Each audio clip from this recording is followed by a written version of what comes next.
For decades, the gold standard of world football wore yellow. Brazil has lifted this trophy 5 times, setting a benchmark for style and dominance that no other nation has matched. But this timeline shows a very different modern reality. It has been 24 years since Brazil last won a World Cup. Right now, they are sitting in a chaotic 5th place in their qualifying group, dangerously close to the cutoff line. For generations, they relied on spontaneous flair and individual magic, the legendary samba style. In the modern, highly structured era of the sport, that disorganized brilliance routinely shatters against disciplined European defenses. Yet, the public still demands a savior. Millions of fans cling to the memory of Neymar, hoping he will return to deliver the tournament, even as his physical condition declines and his reliable minutes on the pitch disappear. Relying on the romance of a single player, or the spontaneous magic of the past, is exactly what keeps a team trapped in a drought. To survive a 2026 knockout tournament, that entire emotional identity has to die. Enter Carlo Ancelotti. The tactical mastermind was brought in specifically to overwrite Brazil's DNA.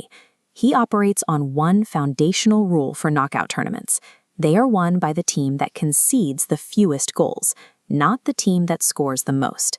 To win again, Brazil must make a Faustian bargain. They are trading the beautiful game for a cold, pragmatic machine.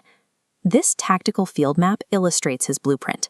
In possession, Brazil spreads out into an aggressive 4-2-4 formation. But the moment they lose the ball, the structure rigidly mutates into a compact 4-4-2 defensive block. The entire system balances on the midfield pivot. A pure destroyer like Casemiro drops back to physically anchor the defense, while a passing progressor beside him dictates the exact tempo of the match. This setup is designed to generate what analysts call field tilt, the percentage of final third passes a team commands. Ancelotti's model targets a massive 58 to 66% dominance, essentially trapping the opponent deep in their own territory. There is no room for spontaneous flair here. Every movement is calculated to suffocate the opposition through pure mathematical control. That heavy territorial dominance serves one highly specific purpose. Brazil deliberately overloads the left side of the pitch, drawing the defense over to create massive empty space. This isolation tactic is built to feed Vinícius Jr, forcing defenders into one-on-one sprints where his dribbling success rate is the highest in the world. But looking at this tactical map reveals the system's glaring vulnerability.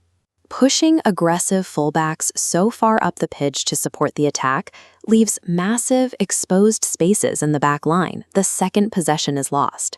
Transition-heavy teams, like Morocco, are mathematically built to exploit this exact structural weakness on the counterattack.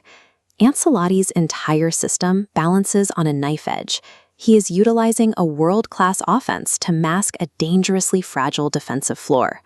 Eventually, the pragmatic math hits a wall. When the game bogs down into a 0-0 draw at the 60-minute mark, structural control is no longer enough. Brazil needs a wild card to break the deadlock. That wild card is Endrick, a teenager whose impact comes from his ability to disrupt the rhythm of the game inside the penalty box. He commands the micro-moment before the shot even exists.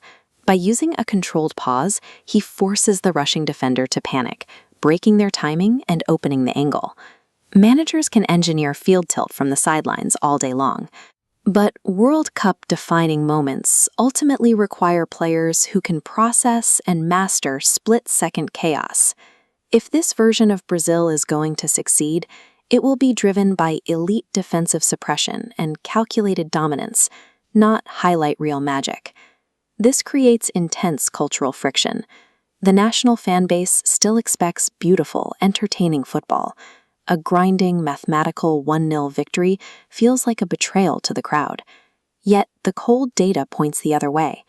Predictive models and betting markets heavily favor Brazil to win their group and progress, precisely because of this underlying structural solidity. They still have to survive the margins.